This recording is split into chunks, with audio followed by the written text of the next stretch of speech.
It was upon an evening both chill and peculiar in its quietude Welcome to my that I channel. first heard of the strange Crimson affair of the shawl Inquiry. wrapped around a secret.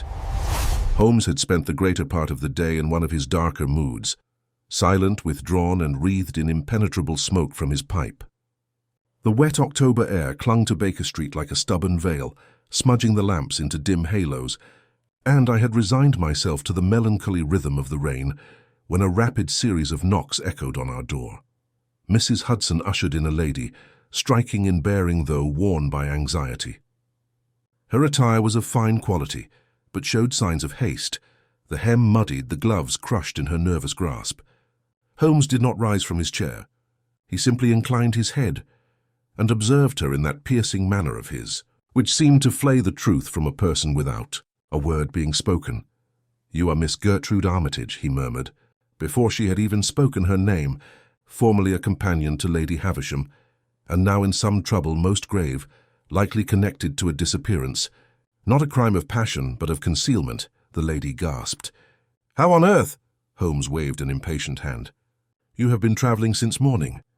The fine clay upon your hem is from the meadows of Surrey, and you have a faint scent of heliotrope, Lady Havisham's favoured perfume, though her recent illness has prevented her from using it. You came to me not because of the lady herself, but of something belonging to her, I dare say." Miss Armitage gathered herself with visible effort. "You are correct, Mr. Holmes. It is because of Lady Havisham's shawl." Watson, ever the practical man, leaned forward. "A shawl, madam?" "Yes, doctor," she said in a tremulous voice. "It may sound trivial, but that shawl has brought death into our household." Holmes's eyes gleamed. "Indeed? Then I suggest you tell us everything, from the moment the trouble began." The young woman clasped her gloved hands tightly. "2 nights ago the household retired as usual. In the morning, Lady Havisham's shawl, a cashmere of unmistakable weave, was found draped around the gardener's body at the foot of the terrace. He was quite dead, sir. No wound, no mark, save for the odd position of the body and the shawl about his neck. And worse still, Lady Havisham swears that the shawl had been locked in her private drawer the night before." Holmes drew in a deep breath through his teeth, his expression sharpening. "A locked drawer, an impossible presence. A silent death, excellent. Then you will help us," Miss Armitage implored. "Help you?"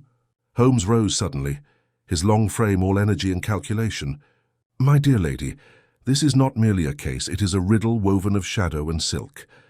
You may tell Lady Havisham that Sherlock Holmes is, for the moment, entirely at her service." He turned to me with a gleam in his eye that I had not seen in weeks. "Watson, the game, it appears, has resumed. The dawn that followed Lady Havisham's tragic discovery was grey and cold, the kind that seeps into the bones and sets the mind to restless wandering. Holmes and I departed Baker Street, with the early mist clinging to our overcoats, a faint drizzle softening the gaslight's glow as we boarded the coach bound for Surrey. Despite his usual disdain for travelling, Holmes was unusually alert, his eyes scanning every passerby and every idle detail with the precision of a hawk. On the journey, Holmes began his customary meditation aloud, a practice which never failed to illuminate the smallest facts with uncanny clarity.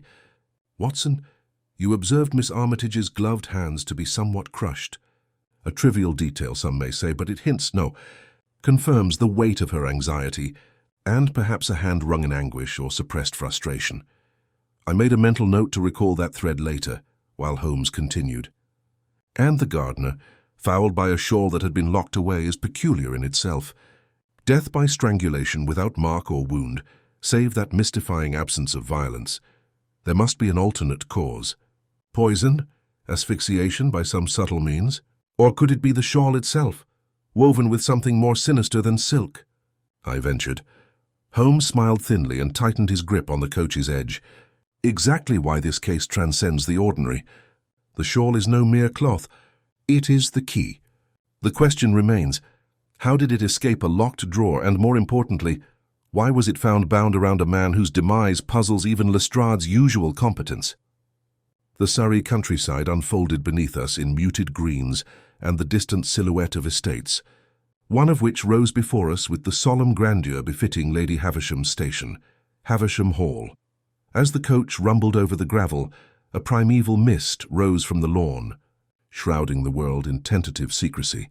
Upon arrival, Holmes wasted no time. The towering oak doors opened to admit us into a wide entrance hall, thick with lingering scents of lavender and wood smoke. Miss Armitage met us with eyes sunken from sleeplessness, leading us at a pace matched only by the urgency behind her gaze.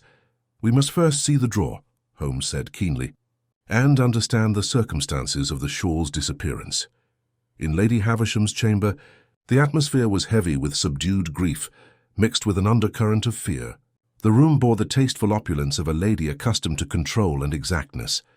Holmes knelt by the dresser, inspecting the locked drawer that supposedly housed the shawl the night before the gardener's death. The lock was simple but intact. The drawer itself slightly ajar, not forcibly opened, just imperceptibly shifted. Holmes's eyes flickered to the shawl itself, laid out beside the bureau, delicate cashmere woven in a pattern of deep crimsons and soft golds, yet now stained faintly on its edge with what appeared to be soil. "The gardener was found here," Miss Armitage whispered, voice trembling. "At the foot of the terrace, half concealed beneath the garden yews." Holmes nodded thoughtfully. "Then there will be much to see outside. But before that, Miss Armitage, how well did the gardener know the household? And what was his relationship with Lady Havisham herself?" The young woman hesitated, then with an effort said, "Thomas Clay was loyal and quiet but distant. He rarely spoke of his past or his family. Some in the village whispered that he had secrets, but no one ever suspected foul play until now." "Secrets," Holmes murmured, his fingers drumming upon the velvet shawl, "the very fabric of our inquiry." Our next steps were clear: to walk the grounds, examine the scene, and question those whose shadows lengthened around the unfolding tragedy. Yet even as Holmes prepared his analysis, I noticed a flicker of unusual restlessness in him, as if the case had already begun to slip beyond conventional explanation. The air outside bore the sharp scent of wet earth mingled with fading blooms, and I found myself following Holmes down the misty path toward the terrace, fully aware that the shawl was only the first thread in a tapestry woven with secrets yet to be unraveled. "Would you like me to continue with the next part?" Focusing on Holmes's detailed crime scene examination and the early clues he uncovers, Holmes pressed ahead onto the terrace, his steps deliberate, eyes alive with calculation. I stayed just behind, notebook in hand, the brisk air bracing my senses. The grey garden unfurled beneath the old yews, dew catching the distant glow of morning. With a practiced movement, Holmes squatted at the precise spot described by Miss Armitage, where Thomas Clay's lifeless body had been discovered. He scanned the ground, tweezing aside fallen leaves and tracing the faint impressions left there. I could see by the minute shifts of his brows and the way his gaze lingered that he had already spotted details that escaped my notice. He drew a small magnifying lens from his waistcoat. "The imprint here, see, Watson, the peculiar angle?" Our victim landed abruptly, as if pulled rather than having fallen. "Remark, too, these minute scuff marks upon the flagstones. There was a struggle, yes, but a silent one." He looked up, the hint of excitement in his voice unmistakable. "And here, a thread clinging to the thorn of that yew. Red, fine, unmistakably cashmere." As I knelt to look, Holmes pocketed the thread with swift care, then turned his attention to the lower terrace wall. A series of small muddy footprints trailed away from the scene, too slight for a grown man, and curiously intermingled with the faint marks of what appeared to be worn boots with a distinctive cross-hatching. Holmes rose, contemplating the prints. "Watson, not all of these tracks belong to our unfortunate gardener. Note the disparity in size and pattern. Someone returned here perhaps after the deed. And yet their path circles round, never directly intersecting with Clay's." He knelt down, gathering a pinch of soil, sniffed it, then scrutinized a patch of crushed grass. "Someone cautious, perhaps watching, or retrieving something?" I ventured. Holmes nodded, yet his gaze was distant, already chasing some private train of logic. "We must speak to whoever tended this garden after the tragedy. I doubt the household staff would miss such disturbance beneath Lady Havisham's windows." We were interrupted by a sharp bark and the hurried footsteps of a stable boy who skidded to a halt, cap in hand, a look of genuine fright upon his face. "If you please, sir," he blurted, addressing Holmes with an uneasy respect. "Nanny Phelps said I should show you this. She found it in the hedge not a stone's throw from where they found the gardener." He produced with trembling hand a small golden locket. Holmes seized it, inspecting its hinges and the intricate monogram worked onto the cover, L.H. Lady Havisham herself. Opening it swiftly, he revealed within a faded daguerreotype of a man and child, and a slip of folded paper. Holmes' eyes lit with satisfaction. "Here, Watson, this is pivotal. The locket belongs to our client, yet it was discarded so close to the murder, a sign perhaps of a hurried encounter or an intentional plant. Note also the smear across the glass, a thumbprint perfectly preserved." The boy watched wide-eyed as Holmes took an impression of the print using a glassine sheet from his kit. "Run along and tell Nanny Phelps we may require her testimony before the day is out." Turning to me, Holmes whispered, "Already the tale begins to unravel, Watson. The shawl, the locket, and these cryptic footprints, threads in a pattern someone has tried desperately to fray." A faint bell chime drifted across the lawns. The household was gathering for the daily inspection. Lady Havisham herself, tall and pale, stepped onto the lawn, her composure only accentuated by the faint tremble of her gloved hand. Her weary gaze met Holmes's. He offered a courteous nod, but there was not a trace of gentleness in his next words. "Lady Havisham, I require the truth about your relationship with Thomas Clay, however painful it may be. And you must tell me, who else has possession of a key to your dressing drawer?" The lady stood straighter, lips pressed thin. "Mr. Holmes, there are matters of reputation here, a family's honor at stake." Holmes smiled with a chill detachment. "More than honor, madam, perhaps even more than life. Time, I fear, is our greatest adversary." At that moment, a soft gasp escaped Miss Armitage as she entered the scene, her face ashen. "There is something I have not confessed, Mr. Holmes. The night before all this, I saw a candle burning in the gardener's quarters, well past midnight. I thought nothing of it, but now—" Holmes regarded her with piercing scrutiny, but withheld accusation. "Your honesty is appreciated. Details dismissed in the moment may yet prove essential in the broader pattern." As the gathered household braced for further inquiry, a chill descended, tension rising between those who grieved and those who, perhaps concealed. Holmes moved in silence, gathering impressions, but I saw the glimmer of certainty growing behind his expression, a sign that the puzzle, once impenetrable, was now yielding to the relentless force of his deduction. "Would you like the next section to focus on Holmes's subtle questioning of the servants and deeper exploration into the household's hidden relationships?" Holmes's expression remained inscrutable as the fog drifted across the terrace, veiling the shadows that crept from the gardens below. He turned toward the grand staircase that led back into the hall, motioning for me to follow. Lady Havisham and Miss Armitage exchanged a brief glance before obeying in silence, trailing behind us like the remnants of a fading dream. Inside, the servants had gathered in uneasy clusters, the air thick with apprehension that comes only when secrets press too close to the surface. Holmes came to rest before the hearth, the fire casting flickering light upon his drawn features. With an almost ceremonial precision, he removed the locket from his pocket, setting it upon the mantel. "This household," he began softly, his voice edged with purpose, "is burdened by more than sorrow. We are confronted with deception, and deception, as I have often said, behaves like smoke. It clings to everything, even innocence, until driven out by the flame of fact." The servants shifted, their murmurs fading into silence. Holmes gestured toward an older woman with severe features, Nanny Phelps, as I recognized her from Miss Armitage's earlier mention. "You discovered this locket near the hedge?" "Yes, sir," she stammered. "Just before dawn, I was walking up from the stables when I saw the glint of gold among the brambles. I thought to return it to her ladyship, but when I heard of poor Mr. Clay, I feared it might be something important." Holmes inclined his head slightly. "Indeed, and so it is. Tell me, Nanny, did you observe anyone on the grounds that night? Any light, sound, or movement after the house retired?"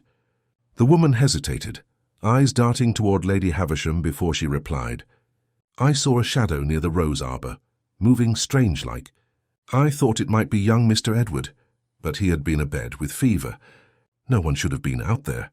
Holmes's gaze flickered toward Miss Armitage. "You mentioned a candle in the gardener's quarters. This was around midnight." "Yes, sir," she replied softly. "I looked out of habit. I often check the garden lights before sleep." Holmes clasped his hands behind his back and began pacing slowly. "Then the sequence is clear. The shawl vanished sometime between midnight and dawn. The gardener's light was burning late, and someone not of the staff walked the garden paths under cover of darkness. He stopped suddenly, eyes narrowing in thought. "Tell me, Lady Havisham, what of this Mr. Edward? Your son, I presume?" Lady Havisham stiffened at the question, then nodded faintly. "Edward is delicate. He suffers from fainting spells. He could hardly—" She faltered, and Holmes's raised brows silenced her protest. "When deduction dictates possibility, madam," he said evenly, "we must not discard it out of affection." A tense quiet followed. I could sense Lady Havisham's struggle between maternal instinct and the realization that Holmes had already glimpsed more than he admitted. It was Miss Armitage who finally broke the silence. "Mr. Holmes, Edward adored Mr. Clay. He often followed him in the gardens, perhaps more than was proper given their stations. But if what you imply is—" Holmes raised a hand. "I imply nothing yet. I observe and await the truth's consent to reveal itself." The faintest smile ghosted across his lips. "Still, it is useful to know that affection, whether innocent or otherwise, might lurk in the fertile soil of motive." He turned abruptly toward the window, his gaze drawn toward the fading mist that lingered over the grounds. "Watson, you observe that yew hedge and the terrace wall. There is geometry in its placement. A clever designer, perhaps unwittingly, has given us both cover and concealment." He stepped closer, pressing his palm against the glass. The locket was not dropped. It was placed within view, as if the discoverer was meant to find it. A locket so openly tied to Lady Havisham could not be left there by chance. I watched his face sharpen in realization. Someone in this house is employing false evidence as distraction, Watson. A clumsy gambit, but too brazen to be dismissed. Before I could question him further, a sound broke the charged silence. The faint chime of carriage wheels crunching upon gravel. Holmes drew back from the window, eyes narrowing as the vehicle came into view. "Ah," he murmured, "Scotland Yard arrives. I sent a brief note from the coach this morning." Moments later, Inspector Lestrade entered, his presence filling the room with a brusque confidence that had grown more tolerable over the years. "Holmes, I had word of a dead gardener in Surrey, but I didn't expect to find you here ahead of me." "What's all this about a lady's shawl and a locked drawer?" Holmes greeted him with a half-smile. "My dear Lestrade, the elements align in curious fashion, murder wrapped in silk and whispered secrets in a house of mourning. I trust you bring an open mind rather than the usual blunt instruments of the yard." Lestrade snorted, removing his gloves. "You bring me out to the country just to mock me, Holmes. Very well, show me the body or what's left of it." Holmes motioned toward the terrace. "Gladly. Though I warn you, Lestrade, this case will demand subtlety, not spectacle." As they departed, Lady Havisham sank into her chair, her face drawn and pale. Miss Armitage lingered near the hearth, her gaze fixed on the locket upon the mantel. I felt a strange chill as I looked at her. Something between fear and guilt flickered in her eyes, fleeting but unmistakable. Holmes glanced back once before stepping outside, his voice low but deliberate. "Watson," he said quietly, "observe them both. For in silence and small gestures lie confessions louder than speech." And with that, he vanished into the mist with Lestrade, leaving me standing amid the tangled air of doubt and dread that clung to Havisham Hall like the faint scent of faded perfume. Would you like me to continue with the next part, focusing on Holmes and Lestrade's investigation of the scene? Where new contradictions emerge? Lestrade's boots struck the flagstones with impatient rhythm as he followed Holmes across the terrace. The mist had thinned, though it still clung to the hedges in pale ribbons curling like smoke around the yews. The inspector stooped by the spot where the body had been found and let out a low whistle. "So this is where the poor devil met his end, eh? Doesn't look much like murder to me. No blood, no struggle worth the name. Could have been heart failure." Holmes crouched without replying, his keen gaze fixed upon a patch of grass no larger than a hand. "Heart failure, you say," he murmured. "Yet the man's arms were bent as though in restraint. And you forget the shawl, no sign of tearing. Yet drawn tightly enough to suggest compression before falling slack. You see those indentations at the neck? No skin abrasion. Something softer must have constricted him." Lestrade frowned. "Soft, you say? The shawl, aye. But a shawl can't kill a man." Holmes' eyes glinted with intellectual fire. "Not ordinarily. But it may, if fitted with something more cunning than wool beneath its folds. Consider, for instance, a fine wire sewn within the hem, nigh invisible, light and deadly. I started slightly at the thought, recalling the delicate craftsmanship of the shawl when I had held it earlier. A modification, then, a woman's garment transformed into an instrument of death. "Just so, Watson," Holmes said briskly. He rose and examined the railing that bordered the terrace, tracing one long finger along its damp metal surface. "Observe this faint residue, a powder, pale grey, just beneath the curve. And here at the joint, a shimmer as if some chemical residue had dried overnight." Lestrade squinted. "You'll forgive me, Holmes, but I see nothing but dust." "Then you see exactly what the murderer wished you to," Holmes replied softly. "A misdirection of the simplest kind. Our culprit knew this crime would seem untraceable, and so strove to make it look ordinary. But such contrivances betray themselves." He beckoned me closer. "The gardener fell here.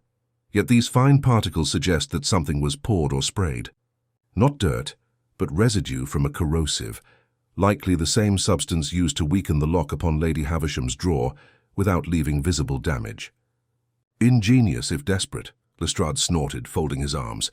"And all this from a smudge and a bit of cloth." "Smudge, cloth and circumstance," Holmes corrected. "Remember, Lestrade, the shawl vanished while the household slept. The gardener worked late, and Lady Havisham's drawer was not forcibly broken. Therefore the crime depended upon both access and deceit. We deal with an adversary who possesses intimate familiarity with the household and the confidence to tamper unnoticed."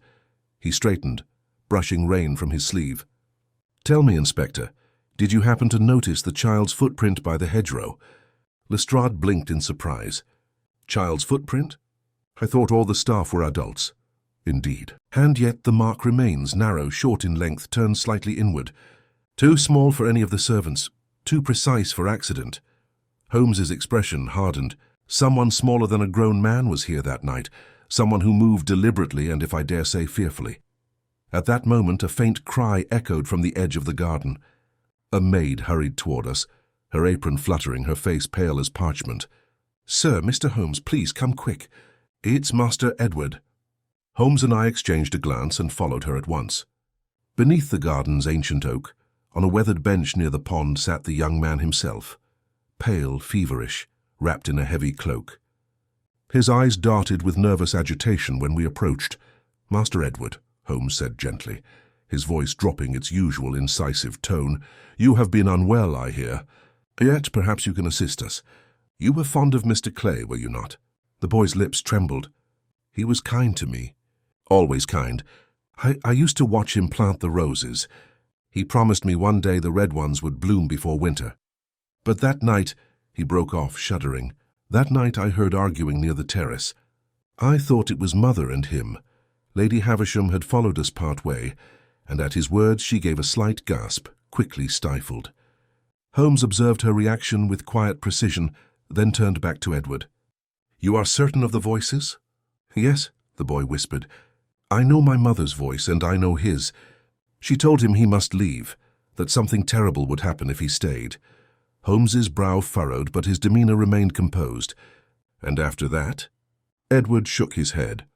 "I crawled back into bed. But later I heard another sound, the garden gate creaking. Someone else went out, lighter, softer steps. I thought it might be Gertrude." Miss Armitage's name hung in the still air. From behind me, Lestrade muttered under his breath, "So the lady's companion was sneaking about after dark. That gives us motive, wouldn't you say?" But Holmes did not respond. His gaze had turned inward, eyes half-lidded, fingers steepled before him as if arranging invisible pieces upon a chessboard. "Watson," he murmured after a long pause, "when we return to the house, I wish you to examine the shawl once more under the lamplight, particularly the hem. See if you can detect any stiffening or irregular lining. Meanwhile, I must have a few words with Lady Havisham, alone." There was a quiet authority in his tone that brooked no refusal. As Lestrade stalked off toward the terrace, muttering about mysteries spun from guesses, I lingered for a last moment beside the pond. The water rippled faintly in the wind, and in its surface mirrored the fragile reflection of Lady Havisham, standing by the path, her expression unreadable. When I glanced back toward Holmes, he was already ascending the path beside her, speaking in tones I could not hear. Yet even from a distance, I sensed the shift. The case, once veiled in confusion, had taken its first clear shape in Holmes's formidable mind. Would you like the next section to center on Holmes's private confrontation with Lady Havisham, where the first threads of motive begin to surface? Lady Havisham walked ahead of Holmes toward the conservatory, her slender figure framed against the glass panels, streaked with late afternoon drizzle. The air inside was thick with the scent of orchids and damp earth. Somewhere unseen, a clock ticked softly in counterpoint to the faint hiss of rain. She paused by a potted fern, motionless save for a tremor in her gloved hands. Holmes closed the door behind them with deliberate quiet, shutting out the hum of voices from the hall. "You wish to speak privately, Mr. Holmes," she said, turning with composed dignity. "Though I confess I dread what you may have to ask." Holmes inclined his head. "Truth rarely approaches gently, madam, but I assure you, it is no more relentless than deceit. You will find honesty far kinder than suspicion, which grows poisonous when left unattended." His voice, though courteous, carried that keen blade edge of insistence that could unravel any pretense. "So your son has told me that he overheard an argument between you and Mr. Clay on the terrace, the night of his death. Would you enlighten me as to the nature of that quarrel?" Her composure faltered for an instant, a fleeting flutter of the eyes. "Edward should not have been listening," she murmured. "But since he has spoken, you must understand, Mr. Holmes, Thomas Clay was a devoted servant. I valued him for his loyalty. Yet he had begun to presume upon that trust. In what manner?" Holmes asked lightly, but his gaze fixed on her face with hawk-like precision. She hesitated. When she spoke again, her voice was lower, laced with bitterness. He had learned something he should never have known. "I dismissed him that very evening, though I had not yet decided how to arrange his departure. If he threatened me, as I believe he did, it was not with violence but with information. And that, Mr. Holmes, is a weapon far sharper than any blade." Holmes' expression barely moved, though I knew he had seized upon the implication at once. "You suggest that Mr. Clay possessed knowledge injurious to your reputation or safety. What knowledge, precisely?" She glanced toward the fogged glass panels, eyes glistening with the ghost of tears she refused to shed. "I cannot say," she whispered. "Not yet. To speak of it would— No, I dare not." Holmes stepped closer, the faint scrape of his heel sounding like a heartbeat between them.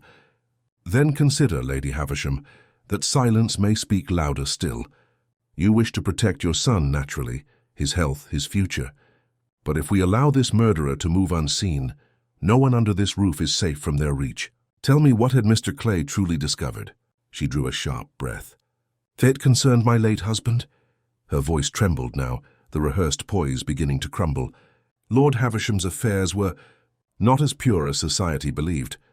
There were debts, disgraceful debts, and a second will, destroyed, or so I thought. Thomas stumbled upon a fragment among the old correspondence. He believed it gave him power over me, and he intended to use it." Holmes regarded her steadily, fingertips pressed together. "A fragment of a will? Suggesting another heir, perhaps? Or an altered inheritance?" Her silence was answer enough. The rain drummed harder against the roof, blurring the world beyond the glass. Holmes' keen grey eyes seemed to pierce through years of secrecy. "And so you quarrelled with him, fearing exposure. When he was found dead within hours, wrapped in your shawl, it was meant to point suspicion toward you. An irony most cruel if you were not the one who wove it." She turned away, her voice breaking. "You believe me capable of such a horror?" Holmes' reply was calculated, almost detached. "I believe you capable of fear, madam, and fear drives the most desperate of deeds. But murder? No." He shifted his gaze to the orchids beside her, pale and perfect like frozen tears. "No, yours is not the hand that kills. Yet someone here sought to exploit your very reluctance to confess. They wished to silence Clay and shackle suspicion to your name." Lady Havisham steadied herself, staring hard at Holmes. "If I tell you everything, will you keep my son's name clear?" Holmes's tone softened, though purpose never left it. "If I find the truth, Lady Havisham, it will clear not only your son but your conscience. You have my word." After a long pause, she nodded faintly. "Very well. There is one more thing I did not tell you, because I scarcely believed it myself. The night before he died, Thomas begged me to protect someone in this house, someone who had lost their way, as he put it. He never named them. But I think—" She looked toward the doorway, where faint voices of the servants echoed. "I think he meant Miss Armitage." At this, Holmes's expression darkened with new intensity. "Miss Armitage?" "Yes, she behaved strangely that evening. She insisted I give her permission to fetch the shawl from my room. She said the night air had chilled me, though I was still awake and perfectly well. When I refused, she seemed flustered. I believe the key was in her possession later, though how she obtained it, God knows." Holmes straightened suddenly, every trace of languor gone. "Thank you, Lady Havisham. You have offered precisely the clarity I required." He took up his hat and cane in a single smooth motion. "I shall speak to Miss Armitage at once, discreetly. Please permit no one to leave the house this evening, and keep young Edward near your side." "But you suspect her?" she asked faintly. "I suspect probability," he answered, his mouth curving into that faint enigmatic smile I had come to admire and dread in equal measure.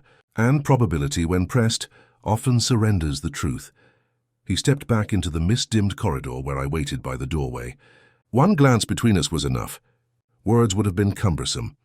As we moved toward the drawing room, I saw in Holmes's manner the unmistakable signs of calculation reaching its critical point. Swift, sure, deadly precise.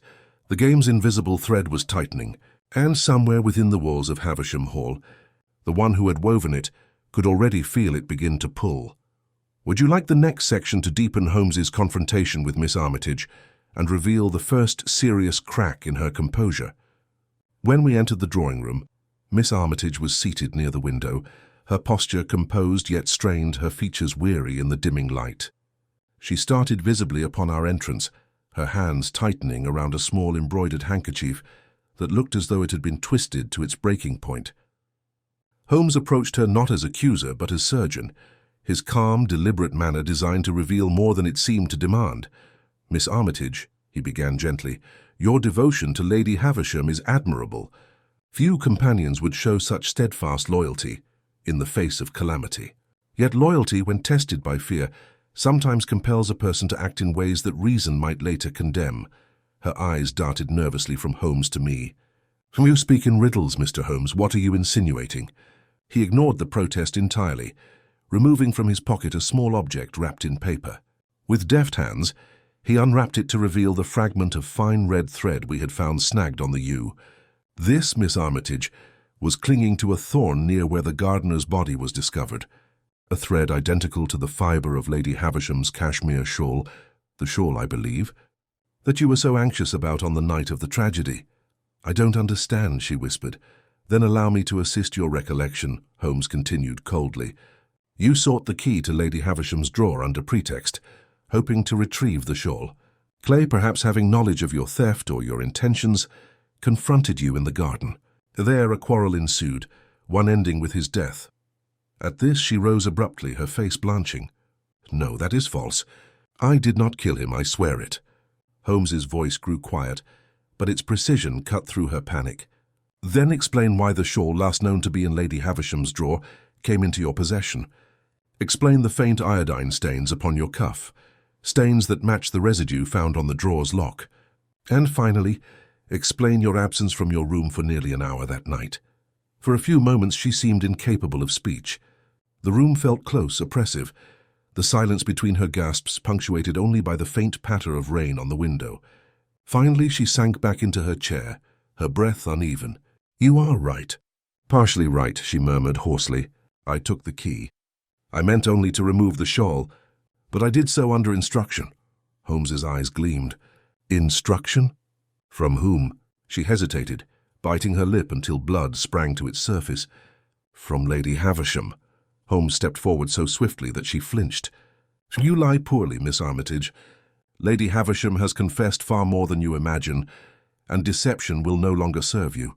Speak honestly, or I shall have Lestrade summon you to Scotland Yard before nightfall." Tears welled suddenly, glistening in her eyes.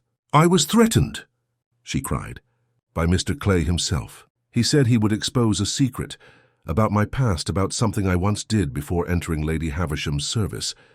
He demanded money, and when I refused, he told me he would make her dismiss me in disgrace. I thought if I gave him something he could sell, something of value, I might buy his silence." Holmes stood still, gazing at her with an intensity that softened slightly as she spoke. "You gave him the shawl, a valuable heirloom, hoping to pacify him with its worth. But perhaps you misjudged his desperation. Did you meet him that night?" She nodded faintly. "Just for a moment near the terrace. I handed him the shawl. I was about to leave when I saw someone approaching from the shadows of the yew hedge. I fled. I never saw who it was." "That," Holmes murmured, "is the first truth you have spoken freely."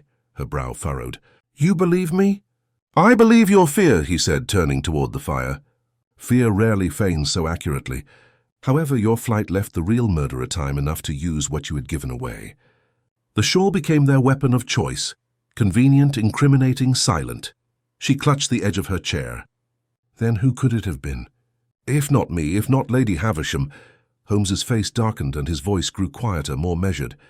"That question, Miss Armitage, I mean to answer before this night is over. Somewhere in this house lies a motive not born of fear, but of calculation, a design as deliberate as any I have ever seen." As he spoke, the door creaked open, and Lestrade entered with his usual hurried impatience. "Holmes, I've double-checked the gardener's quarters. Found this torn scrap behind the cot. It looks like part of a letter." He handed over a crumpled sheet, half burned along one edge. Holmes scanned it quickly, his eyes leaping over the lines. "Say her not keep this hidden any longer. Forsake the will, she must never know." He folded the fragment, his expression grave. "Watson, this was written in a firm masculine hand, but not the gardener's. This, I'll wager, belonged to Lord Havisham himself." Lestrade looked puzzled. "Lord Havisham? But he's been dead these 3 years." "Quite so," Holmes muttered, slipping the paper into his coat. "And yet the past, my dear Lestrade, has a notorious habit of outliving its authors, especially when ink and intent both refuse to fade." He turned once more to Miss Armitage, who sat trembling. "You must remain confined to the house under Lestrade's supervision, but I do not think you will hang for this crime. The noose, I suspect, is tightening elsewhere." As Holmes strode from the room, his shadow stretching across the gilded carpet, I followed in silence. He moved with the restless precision of a man whose thoughts had leapt ahead several moves beyond the board. The mist outside had begun to thicken once more, swallowing the last trace of light, and in it, Sherlock Holmes seemed almost part of the darkness he so often hunted. Holmes ascended the narrow staircase that led toward the late Lord Havisham's study, his lantern cutting a wan glow through the deepening gloom. I followed close behind, my every footstep swallowed by the hush that hung over the manor. The house seemed to breathe with us, each corridor whispering of secrets best left undisturbed. Holmes moved with certainty, as though guided by invisible thread, his mind, I knew, already arranging the pattern of deceit that had begun to take form. He reached the study door and paused, glancing at the lock. "Curious," he murmured. "It was opened recently, though it has been sealed since the Lord's death. If the household's account is to be believed." He drew forth a fine steel probe and, with a delicate twist, lifted the latch without sound. The door swung inward, releasing a faint scent of dust and old ink. Inside, the room lay half-shrouded in shadow. The great mahogany desk stood in the center, its surface layered with papers, most yellowed with age. Against one wall, shelves filled with leather-bound volumes stretched to the ceiling, their spines faded but meticulously ordered. Holmes moved straight toward the desk, his gaze sweeping across the objects laid atop it, the broken quill, the tarnished inkwell, and a small glass case containing several folded letters sealed in wax.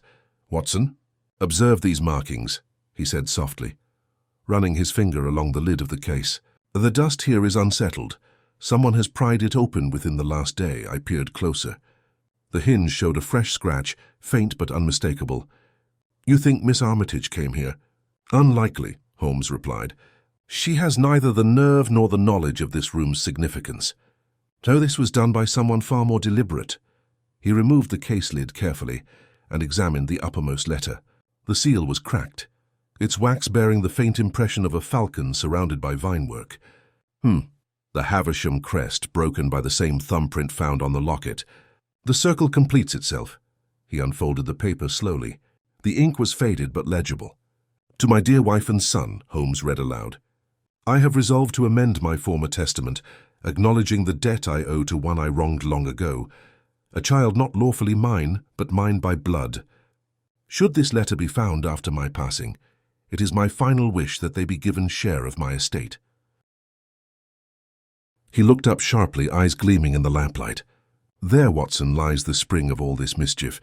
Lord Havisham fathered a second heir in secret, and Clay, faithful servant, confidant, must have discovered this confession and used it to extort Lady Havisham, believing himself nobler for revealing the truth." I felt a chill despite the room's stillness. Then the true motive was inheritance. But how does it link to Miss Armitage or to the shawl? Holmes paced lightly, his hands clasped behind him. "There is a portrait somewhere in this room. I saw it when we entered." He turned toward the far wall, where a gilt-framed painting hung half-veiled by a curtain. With one tug he drew it aside.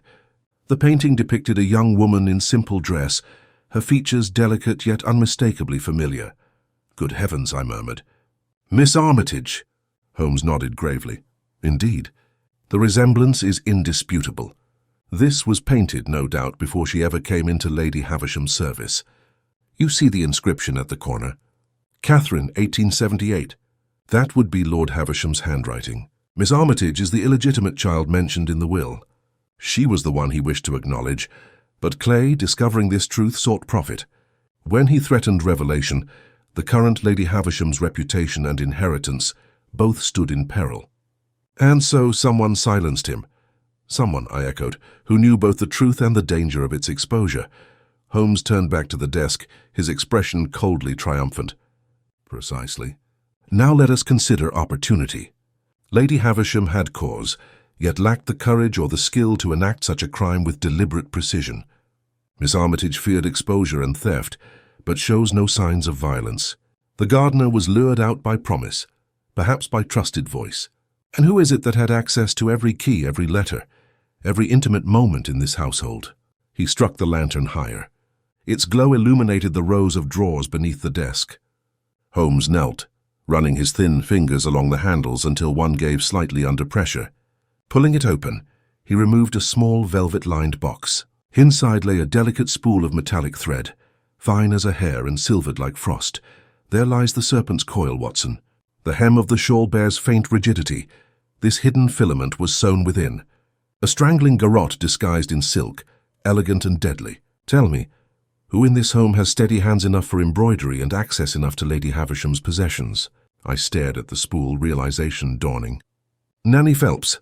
Holmes's gaze was sharp and swift as lightning. "Just so. A woman old enough to recall both the late lord's infidelities and his death. Loyal in appearance, but loyalty twisted by resentment.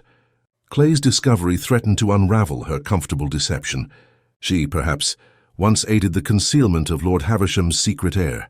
When he sought to reveal it, she struck, using her mistress's shawl to divert suspicion." He closed the box and rose. "We have the motive, the means, and soon we shall secure her confession. Come, Watson. There is little satisfaction in a truth half told." We descended the stairs once more, the house silent save for the creak of the old boards beneath our heels. Somewhere below I heard Lestrade's voice, and the soft murmuring of servants. Holmes's face was a study of implacable focus. He was already constructing the final act of revelation. As we reached the threshold of the great hall, the figure of Nanny Phelps appeared at the far end, lantern in hand, her eyes fixed upon us. Her expression was unreadable, but when the light caught her face, I thought I discerned a tremor, a flicker of dread swiftly masked by grim control. Holmes stopped, his voice calm but charged with quiet authority. "Nanny Phelps," he said evenly, "the hour grows late for concealment. You and I must speak, alone. Would you like the next section to follow this confrontation and unveil the tense exchange where Nanny Phelps's deception finally begins to fracture under Holmes's scrutiny?" Nanny Phelps regarded Holmes with the wary dignity of a seasoned survivor, her knuckles bloodless on the handle of her lantern. Holmes, ever the master of circumstance, gestured to a quiet sitting room, free from the scrutiny of curious servants and fretful employers. She entered stiffly, setting the lantern on a side table. Its soft light revealed the network of fine lines around her eyes. Rhodes walked in silence, mapped by secrets long kept. Holmes stood between her and the door, yet his air was polite, almost solicitous as he poured her a glass of water. "You have served the Havisham family faithfully as nurse, companion, and I suspect protector. You know every inch of this house, every closet and shadow. That same knowledge enabled you to reach the heart of this recent misfortune more closely than any other. Do you deny it?" She met his gaze, her lips pressed to a single line. "You have a clever tongue, Mr. Holmes. I do not deny I know what happens beneath this roof. But it is a house of sorrow, not of murderers." Holmes smiled faintly, placing the box with the spool of fine metallic thread between them. "A house of sorrow, yes. And yet here is the very instrument that doomed Thomas Clay, sewn into Lady Havisham's shawl by hands deft enough to evade all suspicion. You have the skill. You possessed the motive. Once you learned Clay was to unmask the great secret of Miss Armitage's birth and Lord Havisham's hidden testament. He became a threat to every fragile peace you maintained here." She stared at the spool in silence for a long moment. Holmes pressed gently, voice nearly kind. "What broke you, Nanny? Was it loyalty? Or was it fear? Fear that your own hand, which once concealed Lord Havisham's indiscretions, would become exposed as the last line between protection and justice? Did you believe that concealing his secret all these years entitled you to keep wielding its power?" A single tear did not fall, but welled fiercely, held by pride. "I gave my life to them for naught but service and silence. When Clay threatened to bring the old scandal to light, I tried to reason with him, to explain what ruin his revelations would bring. But he was greedy. He spat in my face, said he would have what was owed him or the truth would be known by morning.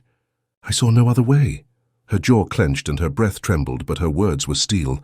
"I only hoped to frighten him, meant to silence him until I could convince Lady Havisham or send the girl away. I did not wish him dead, Mr. Holmes. But once it began, once the shawl touched his throat, it all happened quicker than I imagined. No violence, not even a shout, just silence and shame and a weight I have borne ever since." Holmes regarded her, expression unreadable. "You chose a method as subtle as your station always demanded. A silent death, unwitnessed, the blame scattered amongst those already in agony. But murder admits no true concealment, Nanny. The threads always lead home for those patient enough to follow them." Her resolve crumbled then. The tightness around her eyes faded, and she seemed for a moment profoundly old. "I will confess to the authorities. Spare the others. They have suffered too much. If there is any justice, let it be just. For her, for the boy, for the dead." Holmes nodded gravely. "Her justice born not of law, but of the truth at last revealed." He signaled for Lestrade, who entered quietly, taking in the scene with an air of grim inevitability. Nanny Phelps surrendered herself without protest, the burden in her eyes greater than any chain. As she was led away, Holmes lingered by the fireplace, gaze lost in the play of light upon the painted tiles. The house, once so thick with secrets, stood suddenly lighter. Even the air seemed less oppressive, woven with hope instead of hidden threat.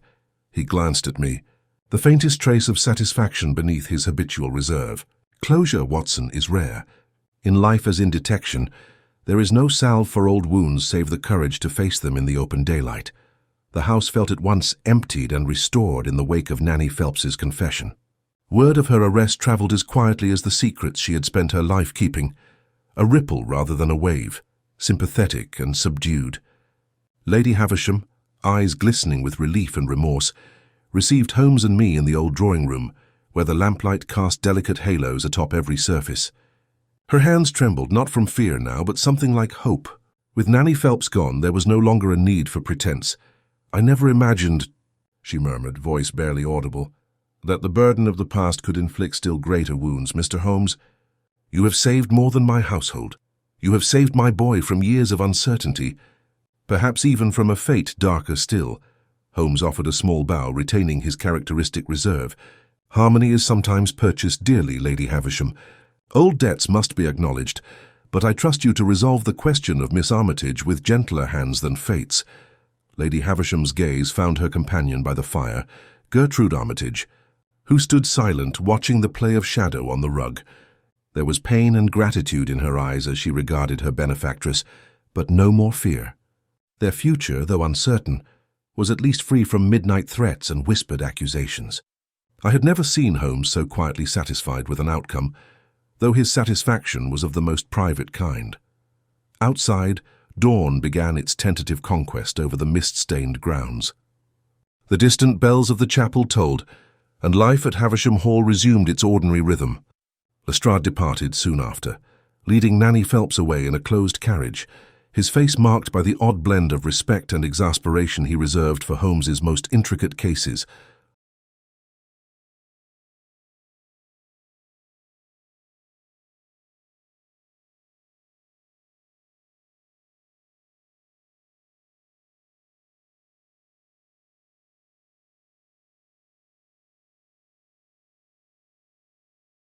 The inspector had come prepared for a simple puzzle, only to find a tapestry of motives, woven tight as the fringe of the fatal shawl.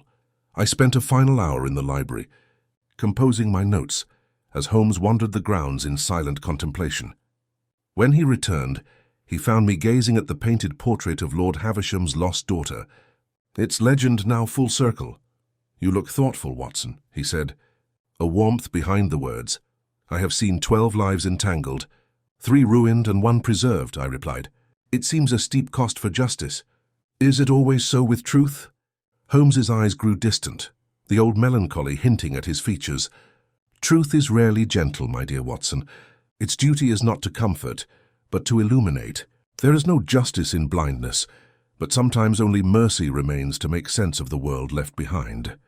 He retrieved his hat and cane, pausing at the threshold. "Come, we have a train to catch." The fog waits for no man, nor does London's endless choir of questions. We left Havisham Hall as the rising sun burned the mist from its lawns, the house lighter, its burdens at long last set down.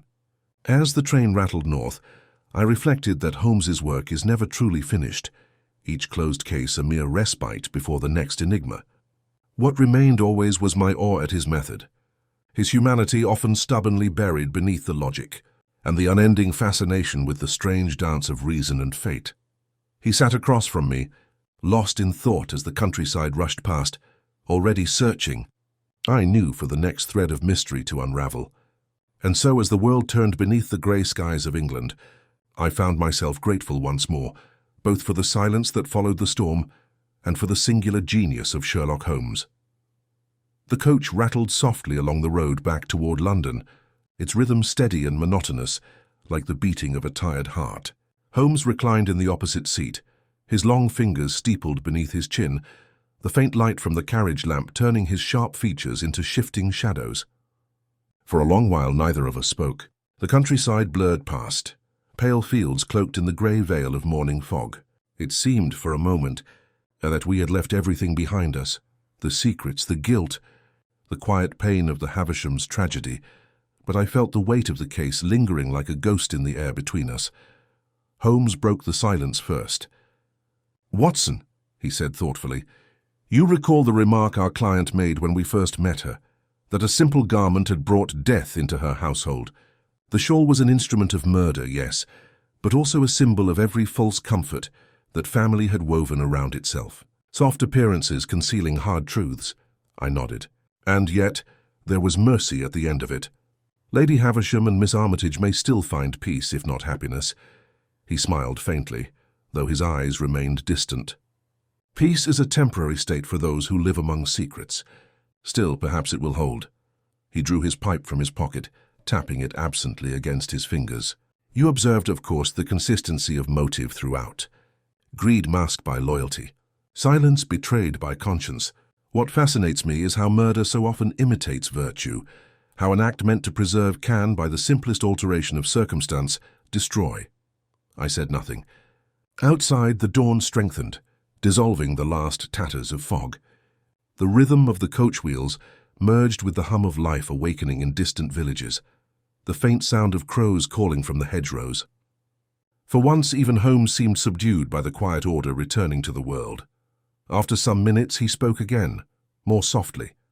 "You may wonder, Watson, why I pressed Lady Havisham to speak her truth rather than confront her sooner. Fear must be treated as delicately as evidence. A frightened witness can destroy the truth as surely as a liar." "You played her with admirable patience," I replied. "One might almost think you pitied her." "Pity is an unhelpful sentiment," he said, though his tone was mild. "But understanding, that is the only key that can open a heart too tightly locked. The simplest deception collapses when confronted by comprehension instead of accusation. You might consider that a useful practice in medicine as well as in detection." He smiled at me then, a fleeting warmth crossing his features, and turned his gaze to the blur of fields outside. For a moment I caught a glimpse of the man beyond the method, a mind burdened not only with the logic of crime, but with the quiet loneliness that reason so rarely cures. By the time we reached London, the city's familiar din had already swallowed the remnants of dawn. Cabs rattled along Baker Street, their wheels throwing up fine sprays from the damp cobbles. Mrs. Hudson, cheerful as ever despite the hour, met us at the door with the predictability of ritual. She clucked over our wet coats and Holmes's unlit pipe before retreating toward the kitchen, leaving us to the blessed quiet of our familiar rooms. Holmes stripped off his overcoat and moved to the hearth, coaxing life into the dying embers. "I see, Watson," he said, his tone lighter now. "Even the most intricate puzzle returns to its simplest form once finished. The facts, once chaotic, arrange themselves into order, just as the light restores shape to shadow. It is an oddly mathematical comfort." He stretched out in his chair, the faintest hint of fatigue in his posture. "Yet the conclusion leaves me oddly restless. Each solved case feels less an end than an interlude. There will always be another mystery pressing its face against the glass, waiting to be seen." I smiled, taking my usual place opposite him. "That is the curse of genius, my dear Holmes. The world will never cease feeding it." His eyes gleamed for a moment beneath the dim glow of the fire. "Perhaps so, Watson. But tell me, is it not also its reward?" For a long time afterward we spoke little. Holmes smoked in silence, the thin blue strands curling upward into the air like questions that would never find their answers. Outside, the rain began once more, a slow, rhythmic patter that seemed almost to echo the steady pulse of London itself. And there, in the tranquil half-light of Baker Street, the case of the shawl wrapped around a secret passed quietly into memory, filed among the ranks of those mysteries that had revealed not merely the darkness of human design, but the fragile light that sometimes endures beneath it. The fire had burned low, its embers pulsing faintly, like the last heartbeat of a dying day. Outside, London hummed in its perpetual twilight, a blend of drizzle, footsteps, and distant carriage wheels echoing through the damp streets. Holmes sat before the hearth, his face half in shadow, the thin trail of smoke from his pipe curling lazily toward the ceiling. My notes on the affair of the shawl wrapped around a secret lay finished upon the table, yet the sense of incompletion still lingered, as though the case had left behind some intangible residue that could not be neatly confined to ink and paper. Holmes had been silent for nearly an hour, his gaze fixed upon the dancing flame. Then, without shifting his position, he spoke with a quietness that carried clear through the room. "Watson, there are moments, rare though they may be, when one looks upon the human soul as a landscape, a place of beauty and desolation in equal measure. Tonight we have walked such ground." I looked up from my chair. "You mean Lady Havisham, I suppose, and the others caught in her circle?" He nodded, still watching the fire. "A woman imprisoned by her conscience, a servant consumed by misguided devotion, a child scarred by the sins of his elders. Each one sought refuge in secrecy, and yet it was that very secrecy that destroyed them. The world's tragedies, Watson, are rarely born of malice but of concealment. Man's greatest crimes are committed when he attempts to shield truth rather than face it." His tone bore none of the arrogance so often laced through his deductions. It was reflective, almost weary.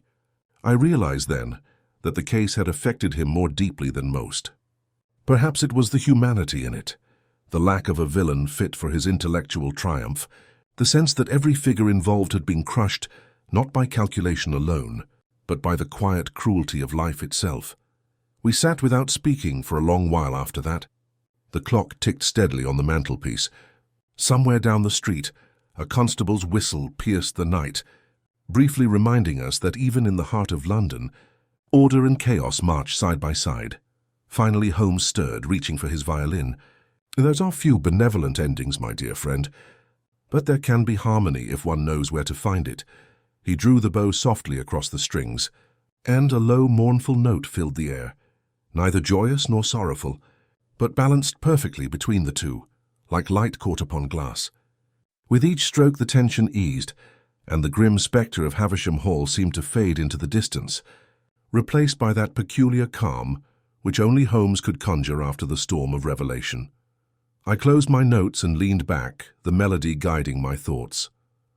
I thought of Miss Armitage, of her fragile composure as she faced the truth of her lineage, of Lady Havisham's quiet promise to protect her nonetheless. I pictured young Edward, free from the shadow of deceit, newly aware of the world's harshness yet perhaps inoculated against it by early understanding. Even Nanny Phelps had receded from my mind not as villain, but as one more casualty of fate's tangled web. When the last note drifted into silence, I said quietly, "You spoke earlier, Holmes, of illumination, of truth as both cruelty and mercy. Do you ever tire of playing its instrument?" Holmes smiled faintly, setting the violin upon his knee. "One tires of it as a climber tires of the mountain, Watson. The ascent is pain, the view incomparable. Every mystery is a mountain of its own, some crowned with satisfaction, others only with dust. Yet to abandon the climb would be to abandon meaning itself." He leaned back, folding his long hands together, his eyes soft but alive with thought. "Still, there are times I envy ordinary men their ignorance. They sleep untroubled by the calculations that turn in the dark. Yet ignorance, too, is a prison. Reason at least allows escape." I studied him for a moment, the faint lines of fatigue about his eyes, the slow rhythm of his breathing, and felt anew both the admiration and quiet pity I often held for my remarkable companion. The world demanded his brilliance endlessly, yet offered him no rest from its complexity. As the fire dwindled further, Holmes rose and extinguished the lamp. A thin blade of dawn's light crept through the curtains, blending with the smoke that still lingered faintly in the room. "Come, Watson," he said, his voice lighter now, touched with its usual vigor. "The morning presses upon us, and London will soon wake to new perplexities. There is talk of a peculiar disappearance by the river, something about an empty boat and a missing physician. It may provide amusement." I smiled despite myself gathering my notes. "Another mountain, then?" His eyes gleamed. "If the climb promises an answer worth reaching." And so we stepped once more into the restless pulse of Baker Street, where fog and daylight mingled, and the city awaited the next turn of its eternal wheel. For all his restlessness, Sherlock Holmes walked with purpose renewed, the faintest smile upon his lips. And I, faithful witness to the brilliance and burden of that extraordinary mind, followed him, knowing that wherever mystery stirred, he would be there to meet it. The morning light had scarcely broken over Baker Street when I found Holmes seated once more at his writing table, that familiar glint of quiet satisfaction shaping his expression. Her small heap of correspondence had been swept aside, replaced by a single folded letter, stamped with the insignia of Surrey Constabulary. He looked up briefly as I entered, the faintest trace of amusement touching his lips. "Lestrade writes, Watson," he said, holding the letter aloft. "Our unfortunate Nanny Phelps, having given her full confession, has since collapsed into an almost peaceful indifference. It appears that the good inspector, despite his initial misgivings, now concedes that intelligence and moral conflict sometimes coexist within the same heart. He even extends his reluctant compliments to our collective efforts." I smiled at this rare courtesy from Scotland Yard's ever-pragmatic representative. "A singular outcome, Holmes. Few of your investigations have concluded with such an air of grim mercy." Holmes leaned back in his chair, the smoke from his pipe wreathed like memory. "It was as inevitable as the tide, my dear fellow. The case hinged upon motive, but not greed for wealth as so many do. That small corner of Surrey harbored emotions more perilous than avarice. Loyalty and shame, each contorted by time until they strangled reason itself." He rose and paced toward the window, his silhouette outlined by the pale London light. "Nanny Phelps believed herself guardian of a delicate illusion, one you will recall was originally woven by Lord Havisham's lies. Her loyalty, misguided yet sincere, became the weapon she could never lay down. The shawl, the symbol of her duty, was transformed into the instrument of death. It is an irony worthy of the poets. Lady Havisham and Miss Armitage," I asked. "You spoke of mercy. What became of them?" A rare softness passed across his expression. "Lady Havisham has done wisely. The estate, I am told, will now be divided, as the late lord intended. Miss Armitage has vowed to remain by her side, no longer as servant, but as daughter by heart, if not by law. In that, justice has done what courts could not." There was silence between us for a moment, broken only by the rustle of the morning post delivered below. Holmes turned, his voice quieter now but filled with quiet conviction. "Watson, I have sometimes thought that detection is not merely the science of uncovering crime. It is the art of restoring order where emotion has sown chaos. We pursue not villains alone, but illusions. Once stripped bare, what remains is rarely evil. It is merely human. I could not help but smile at the rare glimpse of sentiment behind his reason. A poet's heart, after all, hidden behind a logician's mind. His lips twitched upward. Nonsense. Only an empiricist noting his data.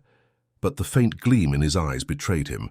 He reached for his violin, inspecting the bow with practiced indifference.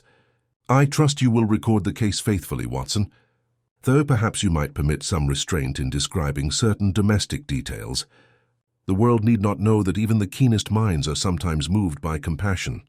You may depend upon my discretion, I replied, though I knew well how my pen would later find its path between admiration and truth. Holmes plucked a languid note from the strings, its echo soft against the fog curling by the window. There will be another summons soon enough, he said absently. London breathes deceit as naturally as air. One need only listen for the rhythm beneath the noise, and as the melody rose, a slow, contemplative refrain that filled our rooms with something at once mournful and consoling. I felt again the unbreakable thread between reason and mystery, between the light of Holmes's mind and the shadow of all it sought to dispel. For though the case was closed, its lesson lingered, that beneath the tangle of lies and loyalties, there exist hearts flawed, wounded, but still beating toward truth. That morning, as the last note drifted into silence, I understood what separated my friend from all men I had known. He pursued not merely the criminal, but the condition itself, the frailty of human nature. And in doing so, he made the world for a brief moment intelligible. Thus concluded the strange and solemn affair of the shawl wrapped around a secret, a mystery spun not from malice, but from the delicate threads of love, fear and consequence, all of which Sherlock Holmes, with his unerring eye and enigmatic heart, had once more unraveled.